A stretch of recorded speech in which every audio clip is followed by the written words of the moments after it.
Hello, and welcome to the PC Perspective Podcast. We're at episode 877. This is July 22, 2026, as we record this. As we speak these words, I'm Sebastian Peak. And I am Jeremy Hellstrom. I'm Josh Walrath. You know, after doing something 877 times, you'd think we'd all be better at it. I'm Brett Van Spernberg. And I'm Kent Burgess. I'm sorry, Brett, do you not know what mastery looks like? Or sounds like? Because this is podcasting perfection right here. I couldn't get my Goblin box mix board to work again this evening. I was this close, but the volume was too low on the mic. Yeah, I'll fix it, though. Okay. Yeah. We're holding our breaths. I suggested he hook it up to a really cheap Bluetooth speaker and then just play it live into his microphone, which would make it even better. Yeah, more lo-fi than it already is. Yeah, some housekeeping first. As usual, we have to thank our patrons who make this show possible. And virtual operators are standing by right now to take your pledge. And if you pledge enough, you'll probably get something out of it, like satisfaction and the PC Perspective podcast for another week. Deep sense of well-being comes with that as also. Yeah, there's a warmth that we can't put into. We can't put a price on it. In fact, we won't put a price on it. No, we dare not. Last week, I threw out a sort of a cornucopia, as it were, of names. This week, I did not mind any. So it's more of a general, I don't want to say plea, but more of a general, hey, we offer this PC Perspective Patreon for you to express your gratitude for us being here in dollars and probably cents, if this makes any sense. So you can put a price on us. Well, I mean, a few dollars. I think that's probably about it. But thank you. I do appreciate it. Very much so. Like we all do. In our own special way. Yeah. Especially Josh. No. Speaking of Josh, can you tell us about your activities as a gourmand? Armand Gourmand? No, not him. Gourmet gourmand? Yes. No. So, I told you a while back that I wouldn't do any more burger reviews unless there was a special. So there was a special. And this one is called the Italian Stallion. This has absolutely nothing to do with Sylvester Stallone. No, this is a 7-ounce beef patty topped with pepperoni, homemade marinara, and a really nicely fried American cheese. I think it was originally supposed to be mozzarella, but maybe they ran out. But it's all American right now. And at first I thought, you know what, this may not taste good. I don't know if I'm in the mood for, kind of a pizza burger. But it turned out really quite lovely. I guess the secret is in the homemade marinara. It was an excellent marinara. It was it got some good flavor to it. It wasn't just, tomato paste on top of a burger. No, they spread the herbs on top and you had the cheese and it was a big, pretty thick layer of pepperoni on top of it all. And all just, it just worked. And it was surprisingly tasty. And sometimes I'm not in the mood for, a pepperoni pizza. But in this case, it was a pepperoni burger and it was great. So drop on by. Have an Italian Stallion in your mouth. I wish I could push one of the sound buttons right now. But we were waiting for the sound and it never came. Yeah. So, I agree. Just imagine, insert that in post, if you will. Wonder if they came up with that burger to play into the release of the movie I Play Rocky. I Play Rocky? Yeah. Did you watch the trailer for that one? I did. It looks pretty cool. By the end, I was getting pumped like I was, watching Rocky for the first time. I mean, you're old enough you probably saw it in the theaters, right? Not the first Rocky or the second. I didn't see those in the theaters. Oh, wow. But I did see 3 and 4 in the theater. Well, the one thing I noticed that definitely number 1 and 2 is that in the fight scenes, people in the movie theater would start cheering and jumping up and down. It was a visceral experience. And I tried to get into it one time like that, and my dad had nothing to do with that. No son of his was going to act like a buffoon in a theater. But still, it was a stirring time. One of the most amazing cinematic experiences I've ever had was seeing Rocky IV in the theater. People were standing up. Of course, this is the middle of the Cold War. People were standing up. I remember people yelling, "Kick that commie's ass, Rock!" It's like, it's funny. The next time I kind of different time. Yeah, but It was the last time. time I saw that in the theater was Star Trek VI. It was the opening night, and when the photon torpedo found the cloaked ship and they started beating the crap out of it, there were people standing up and cheering in the theater as that was going on. I remember, Josh. That explosion. Mm-hmm. It is with a heavy heart that we have to move to our first segment in memory of John C. Dvorak, who actually passed away. He's been writing about tech, or had been writing about tech, since basically the inception of the PC. Famously was very negative about the Macintosh. Didn't think anybody would ever use a mouse. Never lived that down. Did almost 2,000 episodes of No Agenda. Wow, he's got us beat. Well, isn't it bi-weekly or something like that? Or Oh yeah, there's a lot of them. 1,888 with this next one, which will be a tribute to John. Apparently one of his favorite numbers as well. Interesting. All the eights. Lots It of was 80, eights. by the way. Yeah. Wasn't 8 good luck in China? The number Certainly 8? not 9, or maybe it's Japan. Not 9. No Windows 9, no iPhone 9. Lucky 7. I think 8 might be. Yeah, I can't remember, but yeah, I mean, early 90s, PC Mag. I'm pretty sure it was PC Mag that he was one of the big writers, and he was one of the first to adopt podcasts in the early 2000s, and record that. Of course, he was on Tech TV and later on in Twit, and then No Agenda took off, and he was cranky sounding guy. Definitely had political leanings that a lot of people in tech do not have, which is kind of refreshing because it's a little monopolitical at times, not to get too political, but he always spoke his mind, and he did it in a way that was uniquely John, and he developed quite a following about being a curmudgeon-y old guy in tech. Cranky Geeks podcast. I loved that show. It was too short-lived. Moving to our first news story, though, and we have to talk about NVIDIA because they're going to take over the world. They already have those GPU AI accelerator things everybody wants. Now they have a CPU. The Vera. It's a dual-socket platform, 176 PCIe Gen 6 lanes. It has 88 cores, codenamed Olympus. 1.2 terabytes per second memory bandwidth from the LPDDR5X. It's a monster, and you better believe this is going to be marketed directly to data centers. Really? It's not a consumer-oriented...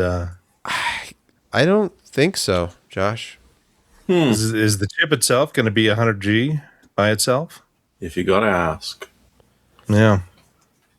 It's negotiable. Look, it's a 10-way decode. Aren't the data dang, centers they really- just buying whatever they're making? So do they really even have to market it much? Just, we make this, you buy it. That's how it works. Wait a minute. Does this take some of make- AMD's thunder from an upcoming story about their adoption? Sorry, I don't want to steal. Okay. I don't want to steal anything. You're not saying that people just buy what's available, are you? Let's keep talking about NVIDIA, but keep the conversation going, because something that consumers can use, the RTX Spark has some NVIDIA Windows 11 drivers, Windows on ARM. So this is very interesting. Moving forward, in our next story, we'll talk about some of the implications of the release of these drivers, but the N1X is coming, and we have core counts because of those drivers. So 6144 or 5120 CUDA cores. I think we'd already seen a rumor about this, but I guess it's been confirmed now. So obviously these are quite capable, though tied to devices that will not be the most affordable as far as gaming is concerned, but still not crazy high, especially the one that's 5120. But the next story, a developer, this is also from Windows Latest, a developer got NVIDIA's RTX 4060 running on Windows 11 ARM. Other RTX cards have followed. There's a follow-up post, I think, under this, where a 2080 Ti is also running. So we have Windows on ARM. It seems like developers are getting more serious about this because NVIDIA is involved now with N1X. Windows on ARM has now dGPU support, 3D Mark. You can actually get native benchmarks. It looks a lot more real than it did a couple of years ago. It doesn't game very well, but it benchmarks. Well, right. We need adoption before we can have optimization. Yeah, no more Windows RT. No more. That was a bad time. It's just Windows. It was the worst. So yeah, the official GeForce driver, Windows on ARM. It's just going to be Windows 10, right? Because that was the last Windows. Oh, yeah. I thought the last Windows was Windows 7. The last good one. Microsoft said they promised us when Windows 10 came out this is the last Windows. Hey, but Steven Sinofsky's not running the company anymore, so. Or was he there? No, it was already gone after 8.1, right? Oh, yeah. They kicked him to the curb because of the Windows 8 debacle, Windows Phone's implosion. So it was actually Satya who killed Windows Phone, I think, officially. Yes. I mean, it was already dead. It was just barely on life support. Satya pulled the plug. But you know what? We could go back and just quickly talk about Vera and say, you know what? This is a custom designed core, because all the previous ones from NVIDIA for a while, they've been just licensing cores from ARM. And so, like the last one was the Denver core. That was they're fully custom. And then in their SGX, they use a MediaTek core, right, for the CPU. That's correct. Yay, that nay? Sounds right. I think I remember hearing that. And so this is a pretty big chunk, because I think that they really designed their CPU around what they think is going to be the big workloads, and that's all surrounding, of course, AI. So this looks like it's going to be. I mean, if you look at the load stores and the vector units and how many ALUs they have, and the whole 10 wide decode. It's going to be a pretty significant throughput per core, just looking at the 10,000 foot map. Now, of course, the devil's in the details. You can have as many transistors to throw at a thing and as many structures in there as you want, and claim to have as much capabilities as does, and it could just run like crap. That's happened more than once in our lifetimes in the semiconductor industry, but I'm thinking this is probably gonna be a pretty powerful thing, and you're gonna pay for it. I mean, the size of those dies are like near reticle limit, and they're gonna be a chunk of change, and the memory attached to it is also going to be a chunk of change. So yeah, no, interesting stuff there from NVIDIA with their latest and greatest CPUs, and PCI 6.0. Wonder what kind of power consumption just the PCI lanes are going to take in the controllers. It's going to be interesting to see. But you don't care about power consumption when you've got a data center running like 37 gas turbines outside making 150 decibels of noise.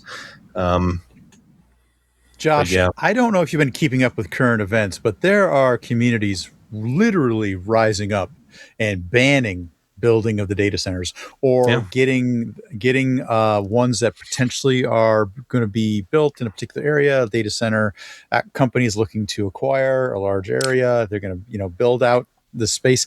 they're starting to get shut down. People are getting wise to it.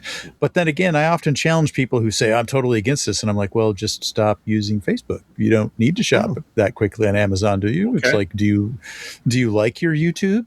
Do you like watching movies on Netflix? How fast do you want your phone to work to access the data that you want to be able to use? I mean, just give some of that up, give some of that back, stop wanting more and more and more simultaneous and data at the speed that you become accustomed to. And maybe we get to back off on that a little bit.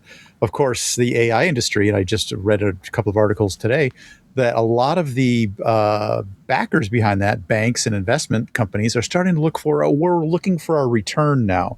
We've essentially watered this ground with billions of dollars. You just need to keep spending. Where's our return? Just keep buying. And the more you spend, the more you earn. Look at NVIDIA. They just pointed to NVIDIA. Look at NVIDIA's valuation. See? Oh, AI look over makes there. money Look over there. For the one company selling all the stuff. Yeah. You know what? So but I think see I stuff saw attention. Go ahead. Yeah, I think I have seen. I saw kind of a big scary AI thing, which there's some big scary things that we could possibly run into with AGI, but they talked about how much money like OpenAI and those guys have made, and it's about $50 billion to date. And then they look at the investments, and they're looking at $1 trillion plus that's been spread around. And so far, if you can do math, that's a $950 billion kind of shortfall of what has been invested versus what has been gained. And so it's going to be interesting times. And kind of going back to the data center, I mean, if you're against a data center, let me just tell you this: find out the basics of the actual center. Is it closed loop? Do they use on-site turbines? What's it going to do to your economy? Because like Colossus in Nashville, is that where it's at, or Memphis?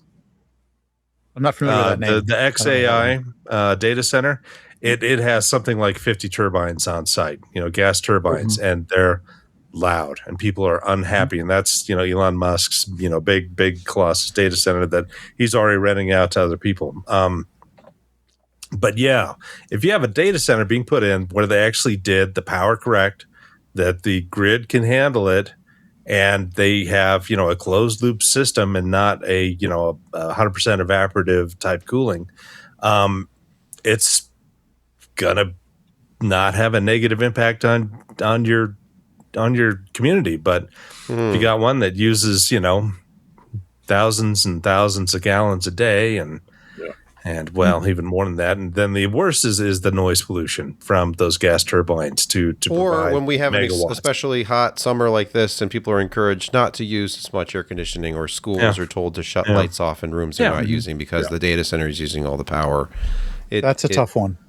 It leaves, even though obviously not everybody's educated about data centers, as Josh, our resident data center fan, but for the average, person out there who doesn't know all the technical specifics, they're just like, they use all the water and they drain the power grid and they're bad. And so it destroys the natural resources of the area and they take up a huge amount of space and they're loud. And plus AI. I mean, who likes AI? Nobody, except for tech pundits and investors. So there you go. And kids who generate them all to the ridiculous images. Right. There's that. Hey, you're right about the water capture, though, Josh. When they're closed loop, then they're doing rain capture and they're recycling and things like that. I'm sure they're doing rain capture. They just like their carbon. They bought carbon credits from Elon Musk. I'm buying my rainwater credits from a company in Oregon, and now I'm rainwater neutral or whatever. Yeah. Yes. Right. Mm-hmm. I'm sure there's games like that all over the place. Yes. All right, let's move on. And speaking of data centers and AI, Microsoft has expanded Azure AI and HPC infrastructure, not with NVIDIA, but with something they can actually buy, right, Brett? What? AMD. Yes. AMD. It's like they have an instinct for this sort of thing. ND MI 455X V7 VMs for AI inference workloads. Did I pronounce all that correctly? So there are 3 upcoming Azure offerings which will be powered by AMD. They're very excited. AMD had press releases. This is Microsoft's press release. They're so excited to be working together. AMD and Microsoft. It's a match made in heaven. Sure. Production scale. Sure it is. AI inference. Is that pronounced Amtel? No. Oh. Win. Yeah, the Wintel era. is over. Whim. Now it's Or Wham. Amdos. There we go. But AMD wasn't done, because also on their press release list was their new partnership with Anthropic, who are going to deploy up to 2, what is this, gigawatts? Is that GW? I'm not used to saying this. I believe it is. Gigawatts? 2 That's a I would go with gigawatt. gig. gigawatts. yeah, gigawatts is back to It's the a future. gigawatt. Oh, okay. Yes. Yeah. Instinct MI450 GPUs. They're investing $5 billion in Anthropic. And, So basically, and in turn, AMD's just giving them $5 billion of so they can GPUs. turn around Josh, and buy it comes back. that Yeah. number of Instinct GPUs. It's almost like the stuff that NVIDIA has done. We're going to Yeah. invest in This is you. what I was talking so you can about. Buy all of our parts at It's $20,000. incestuous, thing. but in a good way. Yes. But At wait least till if you you're in on see it. the AMD and Anthropic babies, though. Sebastian, the last time this was NVIDIA dollars, though, NVIDIA size, it was 10 billion. Apparently, You know, if AMD it's- could only If stroke a check for 5 billion. if all the AI money so far has just been NVIDIA, like, That's it. Yeah. around and around the Yes. so-called, you know what? Yes. Well, Yeah. now AMD is getting involved. Where did AMD get their money? Is it still NVIDIA money, or is this actually new money? I'm confused. Well, they did sell a few CPUs, if you recall. So maybe they may have $5 made billion some. though. Okay, That's They what took a loan from that's NVIDIA. what 3/4 of a quarter for them now, which Yeah. not horrible. Maybe I they're miss borrowing building against TSMC. I miss building PCs and playing video games on them. I know. yeah, that Oh, was that's what those they're were the for days. anymore, Kent. Remember early to mid 2025? Those were the days. Wow. Remember You yesterday? get 3 1 terabyte SSDs when you bought a cooler. Yeah, which was already marked down because they couldn't sell it. Yeah. And We didn't know how good we had it. $120 64 gig DDR5 kits. You could walk down the road and you'd find flash memory just sitting there that people Yeah. had thrown Those out are the window. Those are of the cars. USB sticks. Yeah, Those are USB and you sticks. just plug Josh. them into Plug- your ATM machine. plug those in. and- yeah. Plug those in. All right. Speaking of AMD and building your own PC, they had released a new X3D part, the Ryzen 7 7700 X3D. But just 2 days after launch, it dropped $50 from $329. That's a lot of dollars. $279.99 That's a great deal. with Holy a promo cow. code.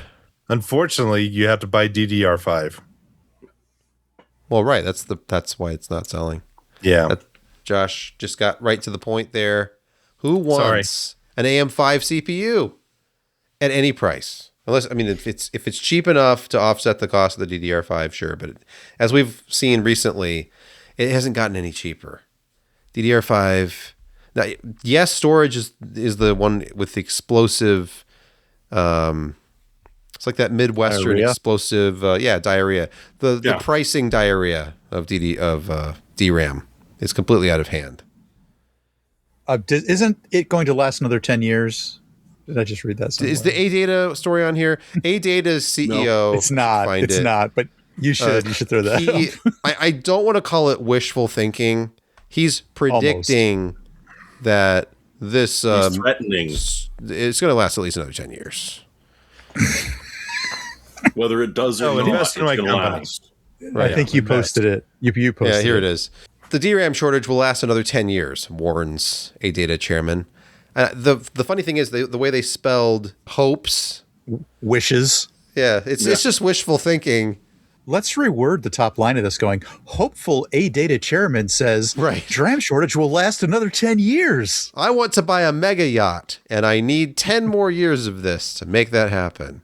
There's no other way to catch up with Elon. Let's talk about hardware you can actually buy, even though it won't be as good as it would have been without all the AI bubble stuff, because We don't often report on mobile stuff, but I mean, once a year you have to. The new iPhones and the new Samsung Galaxy phones. From the Samsung newsroom, Galaxy Unpacked, July 2026. My son and I watched this live this morning. He's becoming something of a phone enthusiast, and we watched as a pretty terrible presentation, I would say, Right. which featured a lot of AI-generated little cartoons and things. At least they had a disclaimer on the screen that showed that they were AI-generated.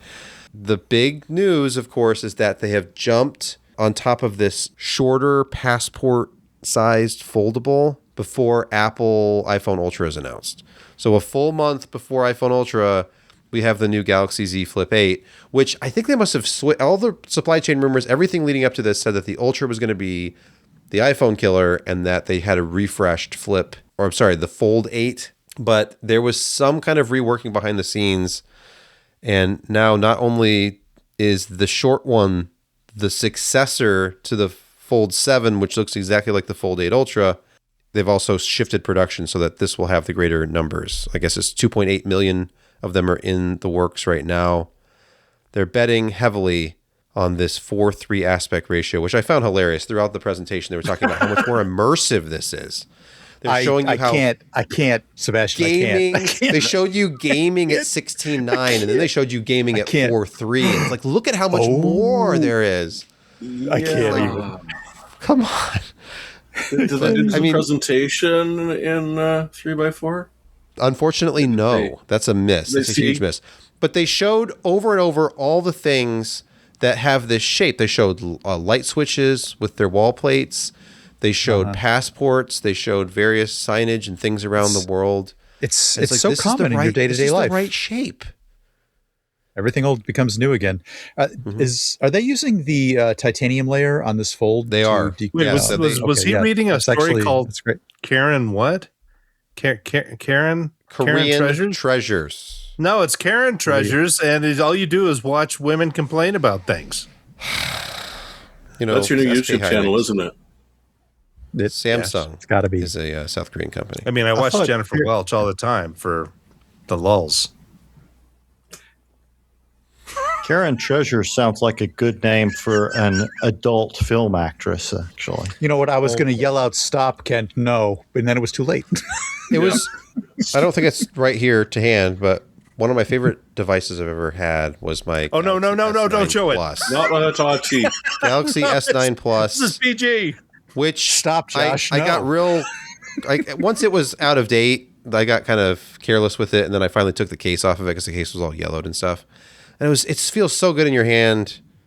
I'm talking about the phone because it has the curved edges, And this was back when Samsung cared about design. They had a different design chief then. And then they had the S10 Plus, which looked the same and still had the headphone jack. And after that, it was just like, fire him. Let's just copy Apple again. Yeah. So now we're back to the flat sides with the plastic insulators and chamfered edges. Yeah. It's just actually they don't do chamfered edges. They roll their edges, which is nice. It feels That's true. good. They do. It feels good in the hand. And two in the bush. Okay, we're going to cut all of that out of the final podcast. So Galaxy Unpacked. One thing that did come out of Galaxy Unpacked, if you weren't just listening to their flowery PR, double storage is gone. Once upon a time, Samsung had a pre-order deal where you could double your storage. Now, I think the pre-order deal was $30 off and then some kind of bonus, trade-in bonus or something. They're actually giving you $200 off of their Samsung Plus protection plan, which is nice. Oh, wow. If you buy it up front, which is nice. Instead of $269, it's only $69 for drop protection. Unlimited screen repairs for $29 a repair. Oh. So changing gears here, HP has been fined for their cartelization of printer cartridges. Isn't this like 25 years too late? You know what? I feel like somebody had to eventually. It got Yeah. so much worse in the last few years. If anybody out there has had the painful experience of trying to use an HP printer at home in the last decade or so, it is astonishing how odious this company has become. You get constant nag screens if you dare use non-genuine HP cartridges, but it was even worse than that. I think some of them just don't work at all. Their driver Are support they doing has this changed to some on weird their web color app. laser as well, or are they just on their inkjet stuff?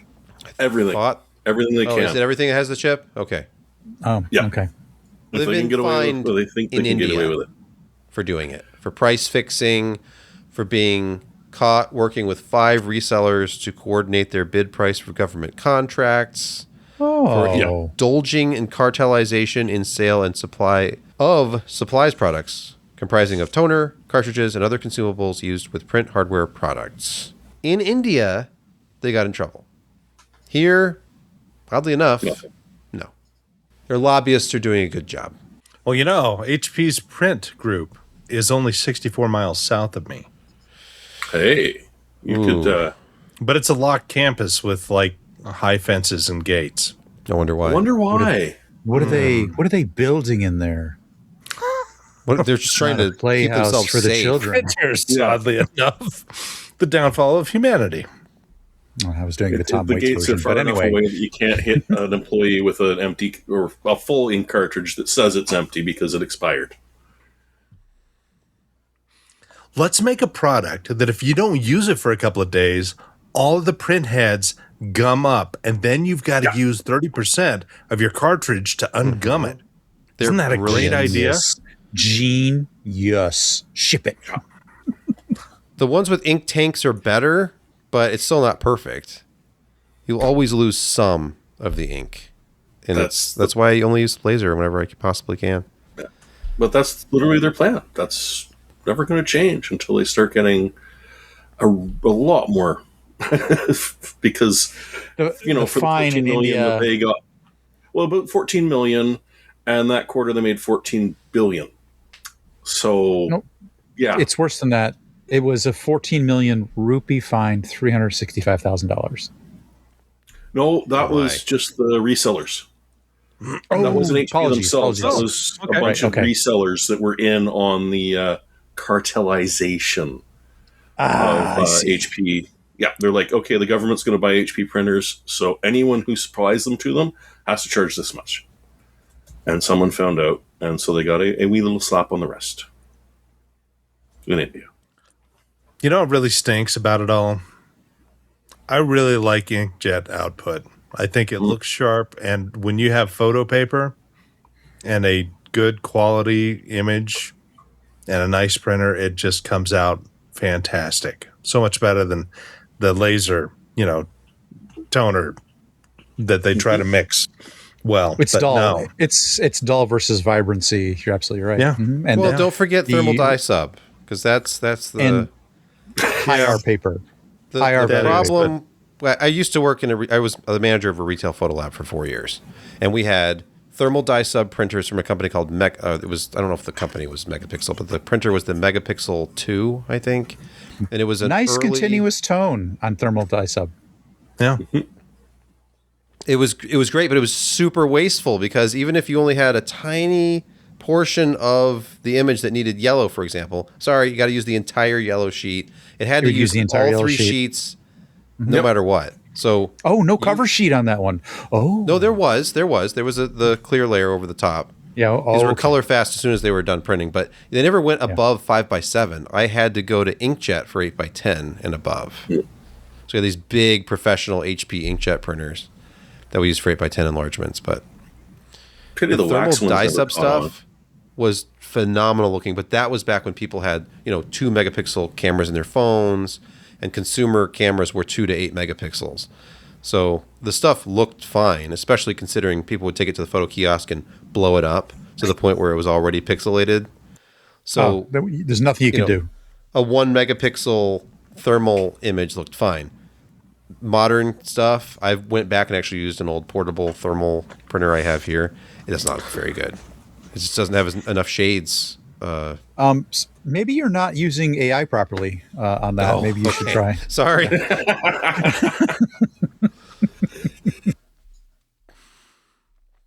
Let's Anyway, move on. down with HP.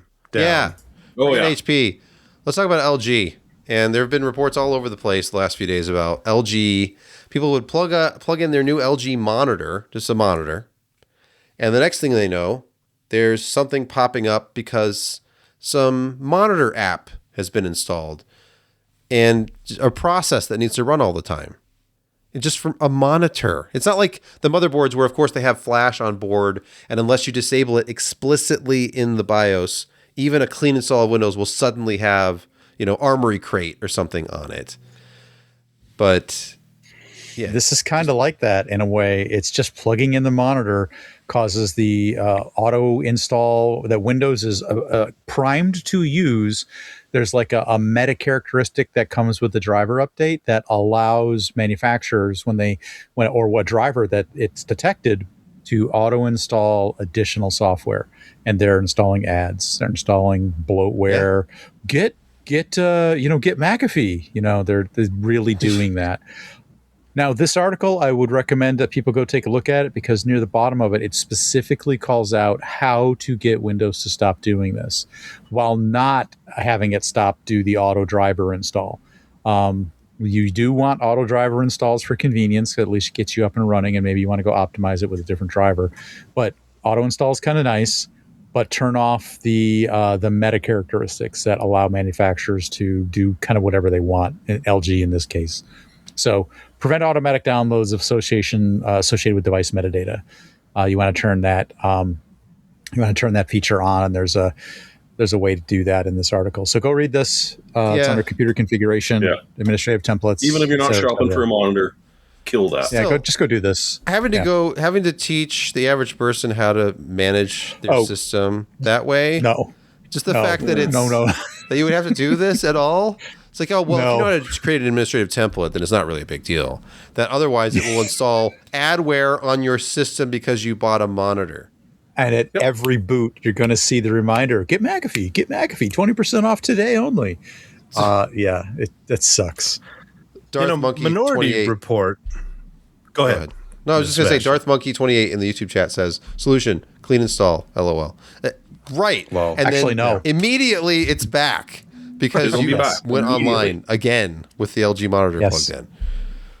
Minority Report was not a great film, but they certainly hit that whole, individual advertisement by, retinal scanning. You walk into the thing and suddenly you've got 100 different things talking. Yeah. I don't know. It's like, what was the term? No, it's not prescient. Prescient. It wasn't the prescient. Something, but anyway, precognition. Yeah. Mm-hmm. Anyway, advertisements everywhere, ads just poked in your face. I was thinking prediction, but that's just no. I think it's precog is what they call it. I miss building PCs and then just playing video games all the time. I think you said that already. That's twice. I think that's twice for you. I think he's been replaced by a rogue AI. Oh, really? You know what? We should move to our next segment. Welcome to Insecurity Corner, your weekly reason to drink. And our first story from Gizmodo, of all places, on the subject of artificial intelligence. OpenAI says its unreleased model broke containment and went rogue. It's happening. It's happening. So they were training this in a semi-enclosed virtual space, and they unshackled it in such a way that removed some of the more traditionally installed safety features, and they've replaced them with dark sparkling filters, crystals. But anyway, the point here is that they allowed it to do some free range with limited connection to the internet. It broke out and hacked a competitor, which was Hugging Face, a competitor doing other AI development, and it stole data from them in an attempt to solve a problem that it was given. Because it was supposed to get the highest possible score on the security benchmark that they were running. And it was attempting to score better. Yeah, couldn't score any better, but a little bit of a 0 day that it discovered. and a little bit of sideways privilege escalation, and now it's all on the internet, and it's like, where would I find the answers to this to up my score? And that's what it settled on. Yeah. So it broke in. It not only did it have limited access to the internet on purpose, it actually used that, found a way to expand its limited access, and broke into another company in order to steal data and techniques to better its score, to further itself, to build upon itself, as it were, to gain more. It wanted to get all the achievements. We're basically, what this illustrates is we're a few safety protocols away from AI doing whatever it wants. Yeah. Or AI companies doing whatever they want, and then saying that, it was the AI, it wasn't us. I have a picture that I put in staff that I'd like to, expound upon.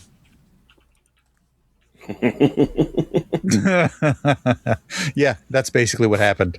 Yeah. Although I don't even. The thing is, Josh, they didn't even tell it to do this. It made this decision on its own. There's the scary bit. Well, I mean, it was trying to maximize its score. It wasn't so much that it did a decision. It's just, I need to maximize the score. This is as far as I can get. So how can I go about getting a better score? Yeah, and under its own agency, it decided that it would take matters into its own hands and maximize its score. So this is what you're going to get. And this is an unreleased model with unreleased agents. They're in development for this right now. They, like I said, all they did is they removed some of the safety protocols, and this is what it did. Oops, it did it again. I don't even think it needs further explanation. Okay, let's move on now. We just heard from Gizmodo. How about Engadget in our latest throwback to early 2000s? Is this internet? 2010 again? I know. Are we back in time? So now, Apple. Sebastian, I think I want to take a different tact on the next couple of stories, and I decided maybe, let's beat up on Apple for security issues. Tact. Did I say tact? I meant tact. Tact. Next. We've got no tact. Okay, yes. No, we have no tact. I'm tacking differently. Let's move forward to the next story. Apple has reportedly fixed its Hide My Email vulnerability. Hidden email address is easy to access? I thought there are people who rely on Apple, who trust absolutely. Apple to protect It's the most secure phone on the market. What happens on your iPhone stays on your iPhone. Here's what they did. So if you ever had someone's email address that was clearly an iCloud address for hiding my email, if you spam them in such a way that the heuristics inside iCloud were automatically going to reject the content, there was a very good chance that the bounced message back to the email server that attempted to spam the account would have, as part of its return message, the actual email address of the user behind the hide my It's a email. good thing that most of the traffic on the internet isn't spam. So you're probably totally safe. Yeah. I think that we've established that it is actually, unfortunately, mostly spam at this point. So therein lies part of the problem. They have since fixed this to some degree. I don't know, but this is an unfortunate oversight. Yeah, thanks, Apple. It sounded good on the outside. Hey, hide my email. And then you picked the easiest way to get your email address out of this. Now it only goes back to the sending server. It doesn't get sent back to the sender. There's a conversation that the server to server has about there's where that information would have been exchanged. It doesn't go back to the sender, but still, it was exposed.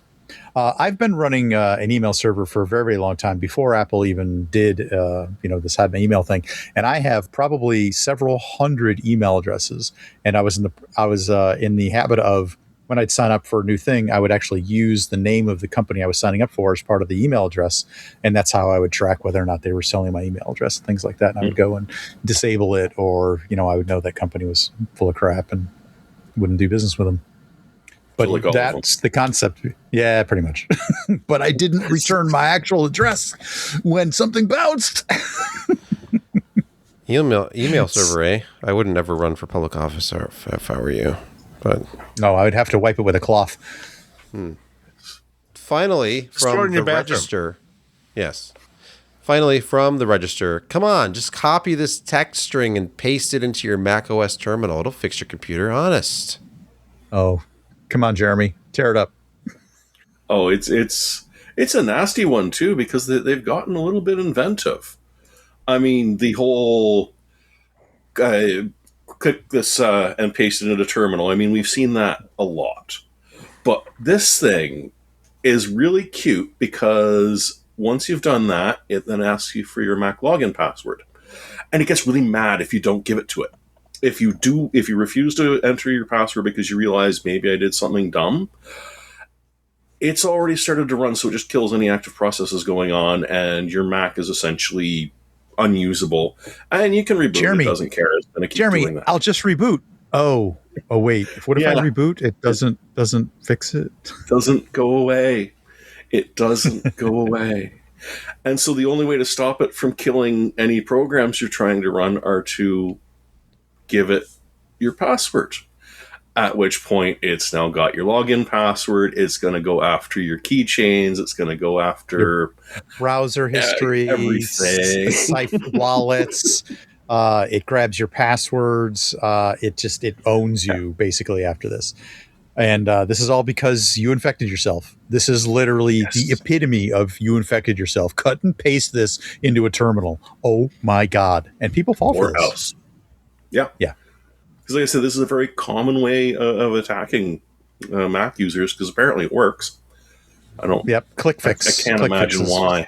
Yeah. But yeah, it's just, your machine's running slowly, fix this. Or you can't see part of the hidden apps on the App Store, so copy and Right. paste this and just dumb people doing dumb things. But this They one... were you were socialized actually- into it. Social engineered into doing this nasty bit of work.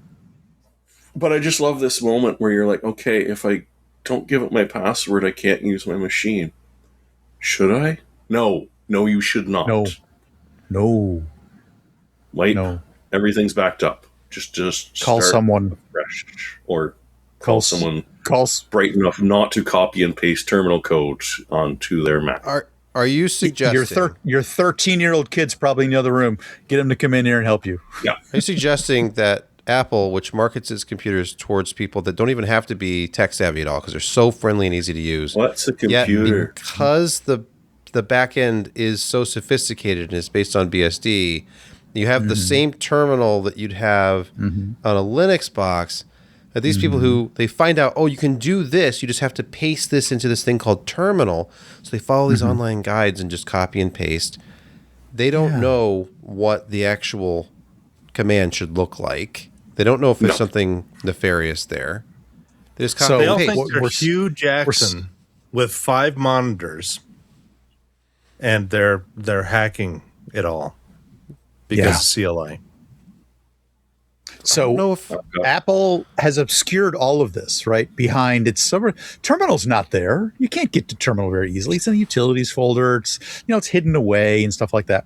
So the problem here is that it not only services the people that you're describing, which is the computer illiterate, but it also allows the computer programmer, the computer hacker, the person who wants to get into the terminal, the ability to do such a thing. And here's the problem.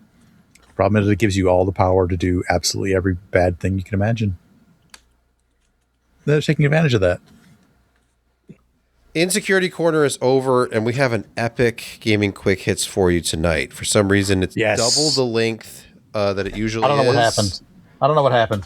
We haven't talked about Valve at all tonight, but there was an interesting story going around about their price hike on the Steam Deck. You know, when it went up like 30% overnight.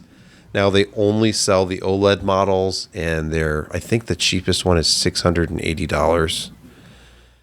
The price hike reportedly wiped out 82% of their sales pretty much overnight, and it has gone into near total collapse. Used units on, websites like eBay.com are probably doing just fine. In fact, I know someone who just recently sold his, and it's a great market to sell, but who's buying new? Oh, sorry, the entry-level model, not 680, 789. Previously 549. So not the right time to buy. Who would have ever guessed? Yeah. Just like Xbox Series X, Xbox sales dropped off a cliff. PlayStation had their worst year since before the PS2 launched.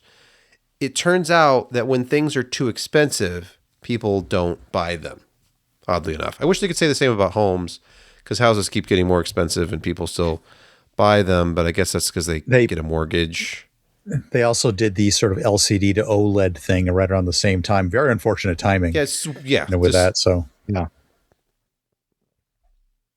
But supposedly, I mean, you'll see sites that say that, the Steam machine is selling X number of thousands of units a week and all this other stuff based on projections from emanations from something. But I don't know. That's actually the next story. Yeah, they don't actually divulge numbers.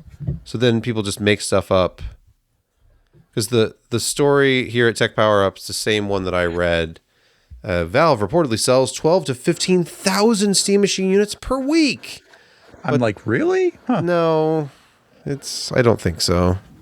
Well, they're not making that many, I don't think. There's different scenarios that people have come up with, making assumptions based on a weighted average distribution model, saying that most buyers would be getting one price at this price. So there is a scenario in which they only sold 8,700 per week. Some scenarios where they could have sold as many as 15,600. This is all based on the position that Steam placed the Steam machine on their global top sellers list. Hey, Linus loves his Steam machine. I'm sure he does. He's a little disturbing. He got it for free, I think. Of course Probably. he did. Yeah. Probably.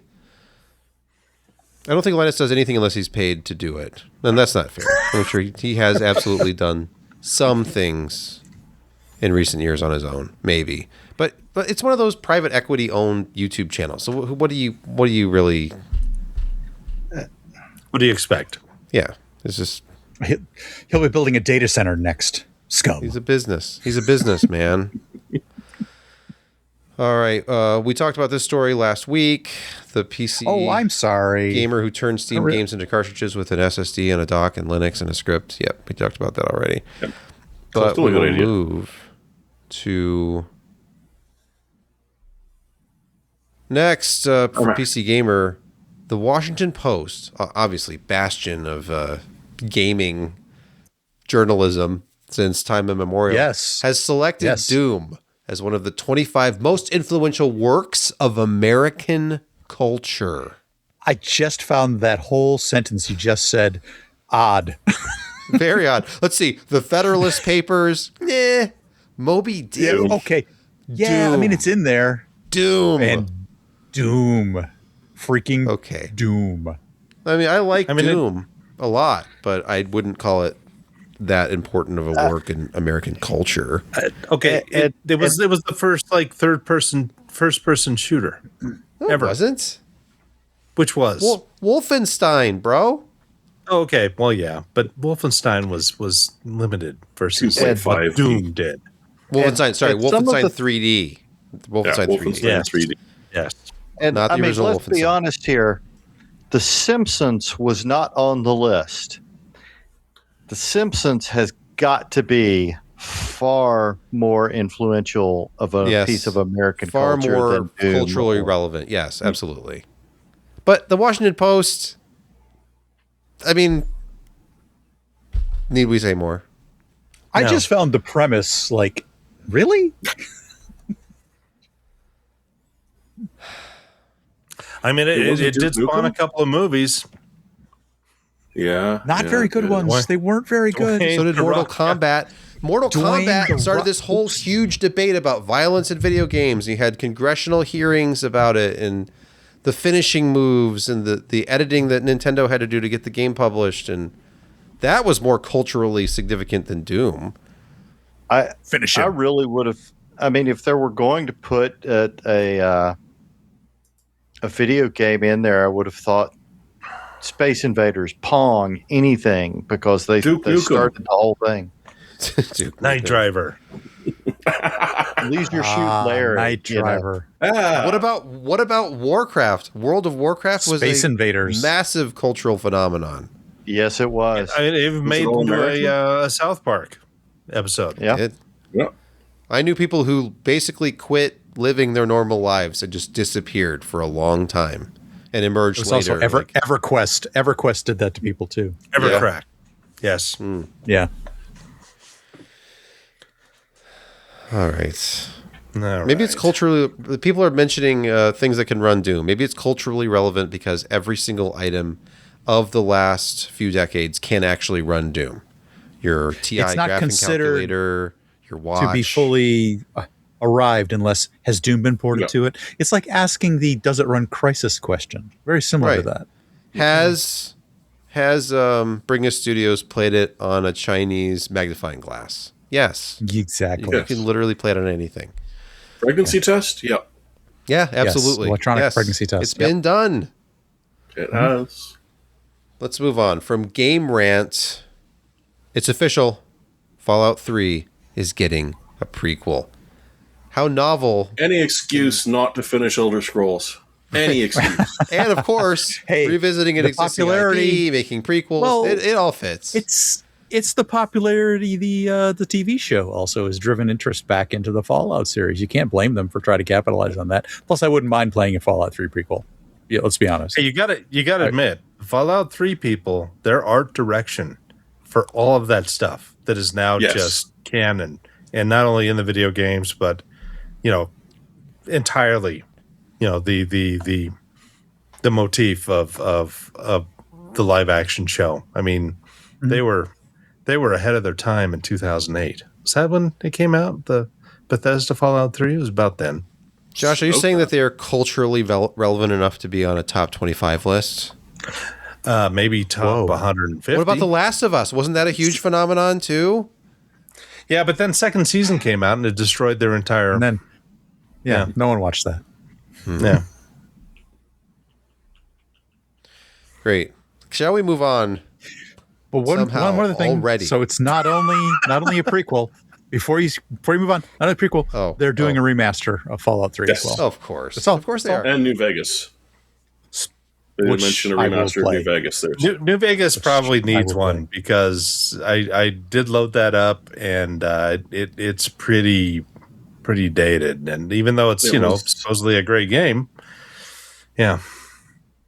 the rose tinted glasses don't work when you fire it up again fresh. No, they don't. I mean, Ubisoft has had their first real hit in a while because they went back to a popular game and remade it with modern tech.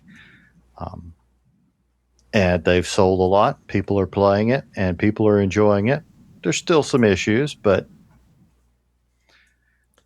Black Flag, when it was released, the ocean physics were truly incredible, and oh yeah.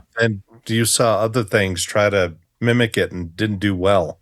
And then in more advanced games that came out and did not match that kind of feeling, and it was. But I need to reload it and play. I mean, that's why Assassin's Creed Odyssey and Origins both had seafaring aspects in them because of the physics and success of the ocean sailing portions of Black Flag.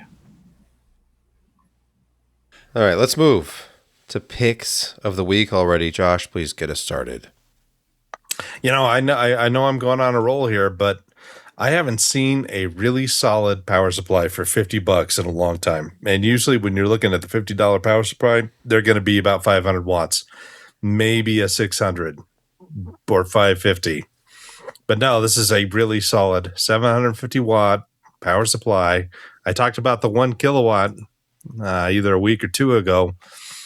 But yeah, $50 for a really good 80 plus 750 watt power supply. If you're not looking to run, an Intel Core i9 14th gen along with a 5090,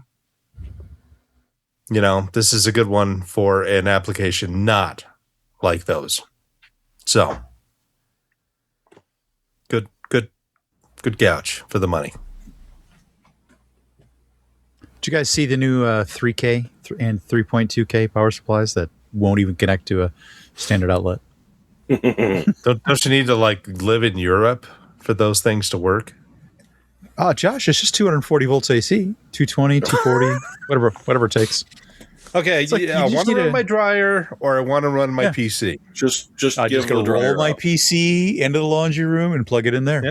Yeah. Like, honey, why is there twine going across our living room? Well, you see, it's our new dryer because I've moved my gaming rig over There's to the an washing machine. untapped market for 240 volt splitters. For 240 volt, Okay, true story. Yes, team. I'm not going to name names, but somebody once called me. It was you, wasn't it? And asked the question, can't you get something that plugs into 2 outlets and gives me 240 so I can hook up my dryer? Because they only had a gas dryer hookup and they had an electric dryer and they were moving in. It's like, no, it'll certainly dry clothes never very do quickly. You should never do that. No. They were going to try to bridge 2 outlets together. I think they were on the same circuit too, which made it even worse. Like, it's just going to flip the breaker every time you try to turn the dryer on. That doesn't even work unless you have to pull from both legs. But even then, don't do that. Whoa, Gentlestone in the chat says those splitters exist for EVs. Of course they do. Of course they do. I'm sure they do load balancing. Like, I can just pull 30 amps by doing 15 here and then 15 there and going back and forth. And the best part about 220, 240 is that when you stick the butter knife in there, it will throw you away from the outlet. And I'll tell you, if you want a good wake up in the morning without caffeine, The best veiled way of no waking up agenda is lightning references in now? your cup. big old blue spark and a loud noise, and your wife comes running down and says, "What happened?" And you're just like, "Well, I got my morning perk." No, you are incoherent at that point. You're not I talking. think you're saying that. Oh, I had a friend. Honey, you've had too much coffee. This is great though. No, I did have a friend, and he was working on a stove, and it was a 220, and so he had his kitchen, and then there was a door down to the basement that was instant steps.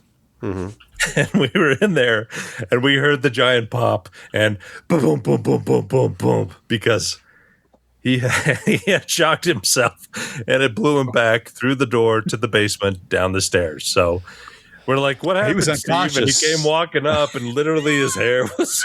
I noticed this entire story is told past tense. I had a friend. Yeah, he survived, but he had a story to Never tell. been the His name same was since. Josh Walrath, and that's And he was why, different. You know, He was different. Yeah, no he hair. used to have hair, and then he touched that butter knife. Into the 240. Yeah. All right, Jeremy, your pick of the week, please. Well, for those that don't want to have to bridge two circuits together into an abomination of fiery doom, an RTX 5060 Ti doesn't actually need that much power. And if you're desperate for a CPU, there is a sale on in Canada right now where it says it's $830, but if you click through that save more with promo code is another $50 off. So 780 Canadian is not too bad at all. That's, at least $50 cheaper than you're going to see anywhere else. If you're desperate for a card and you bought Josh's power supply, so you can't run a really hefty one. We've been People are through, buying the GTX 1650 anyway, so no one's going to buy that. We've been through this before in recent memory. The 2017 era, the mining craze, Ethereum first catches on. 2021 end of 2020. Yeah, 2020, 21. Yeah. People were sitting around during the COVID thing and then started mining again. And then it went proof of stake instead of proof of work, and people stopped mining on GPUs. I thought we'd never see this again. Finally, the prices will come down. They never really came all the way down. No. Because they didn't have to. No, you're looking at what a little bit under MSRP. So or this what is theoretical MSRP is. It's what we can look forward to with RAM, because it'll come down to an inflated level and never go all the way back to where it was. All right, Brett, your pick of the week. I combine two things that I normally like a lot, which is Woot and networking.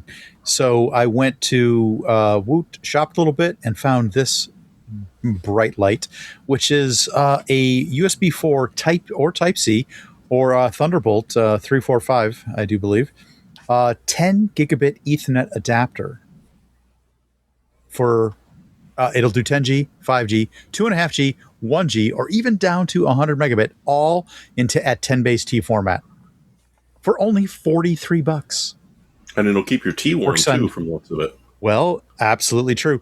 It's works on Mac, works on PCs. So if you want to connect a laptop to a 10G network or a 5G network, look at those ratings.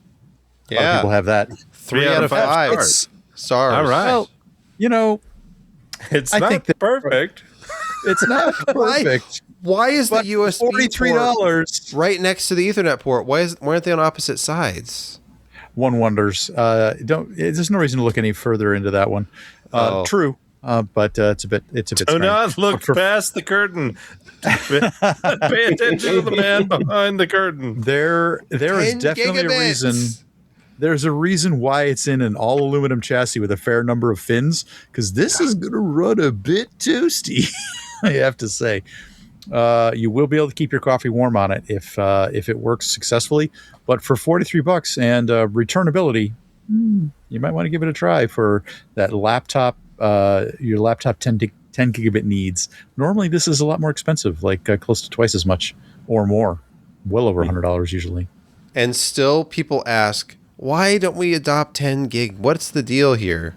And it's cost and heat, and apparently that hasn't really been mitigated yet. Oh no, the 10G adapters at 10 base T with the transceiver in it run super hot. Yeah, fiber 2.5 gigabit Cool. is nice though. Yes, it is. Very It's nice. It's basically Very a nice. free boost. Someone asked, "Can I plug my iPad into this?" I'm gonna say no, Sure. you can't. You can. Wait, if It's I- not going to do anything, but you can do it. Your battery life is gonna suck. Can I convert USB-C into power over Ethernet with this, but have it like really high power because it's 10G? No, Only if you're no. running on 240 watt. Oh, you have to split two of them 40 volt, together. Yeah. Well, Okay. Thank you. And Kent, you have a pick this week? I do. A wise man once said that they missed building PCs and then playing video games on them. It And seems like we've been leading up to something this entire podcast. but far be it from me to disagree with Josh's pick. This is a little more expensive, but this is also a 1,000 watt power supply. This is both. It's 80 plus gold rated. It's also cybernetics gold rated. 1,000 watt, fully modular. It's got a nice little feature where you can actually flip the power switch and power plug port on it, so you can position it as like a side cable attachment or more standard cable attachment for the modulars. All the modular cables are nicely sleeved, and it's $95 from But a does it- reputable brand, Lee and Lee. So full ATX 5.1. So if you've got an Inferno connection, or you just want to use standard 8-pin PCIe cables, you can do all of that.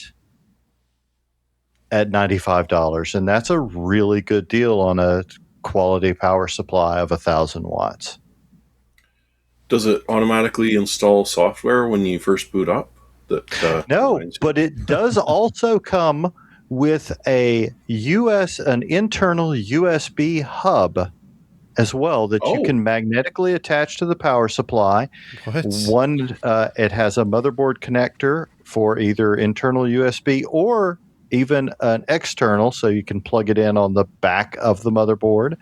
And it splits for multiple internal USB headers.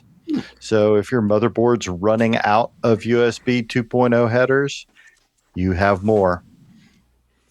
You know, I've still got my original year 2000 Lee aluminum case with the sliding out motherboard tray. I wonder how much those are going for these days. Vintage. A pretty penny, Josh. They were pretty penny when they were first memory store, released. Oh, But yeah. boy, they were so light as compared to everybody else's rolled, steel cases. Yeah. All right. Thank you, Josh. Or You're welcome. Kent. It was actually Kent's. Whoever pick, I am. Yeah. Quickly, I have a pick. Mighty Max makes these batteries that get good ratings on Amazon.com, and I had a dead APC backup. Apps. You mean app backups? I had a APC 1500 Pro UPS that was dead, and I didn't pay anything for it, but I was like, you know what? I should get some batteries for this thing and actually see if it works. And lo and behold, my Mighty Max batteries came, and they're just two separate cells, but they're super easy to wire back into the harness, and it works just fine. And it's fully charged now and ready to back up this system so that even if we lose power, we can still podcast, because I also have a different UPS running the router and cable modem downstairs. So, I mean, I feel like at this point, nothing is ever going to stop us. And the PCPer podcast will get to 1,000 episodes. You have my word on that. Nothing's going to stop us now. By the way, nothing that the host says is official, and there's no guarantee. The fan noise here Disclaimer from my mic somewhere. is the UPS at the bottom of this rack, by the way. This That one is only makes my noise when it's on battery outbound. power. I think it's time to end the show, and we couldn't do it without you. We wouldn't do it without you. I've said all this before. We've reached a point with 877 episodes where, I mean, what's left to be said? Thanks for listening. I guess we could have sort of a standardized outro here. Thanks for watching if you watched. I have been standing in one place for the last hour and a half because my chair is gone. My son took my chair out of my room. He took the charger for my laptop, and I'm running pretty low, but it managed to make it through the show. And basically, I'm a second-class citizen in my own house, I guess is what I'm saying. Where is that charger, by the way? Do you even know? I don't know where it is, and he doesn't know where it is either. Ah, okay. So it's in this. It's in the place where I expected it to be. Nobody knows. It's just a USB charger. It's not like there aren't multiple USB chargers in this house. But where are you, Josh? Are you muted? Yeah, he's muted. No, he's just disappointed. Do we have a Braille version of the podcast? No, there's no Braille version and there's no German version. Despite vicious rumors, look like I'm there sitting- is still no German version. Scheiße! I do look like I'm sitting, don't I?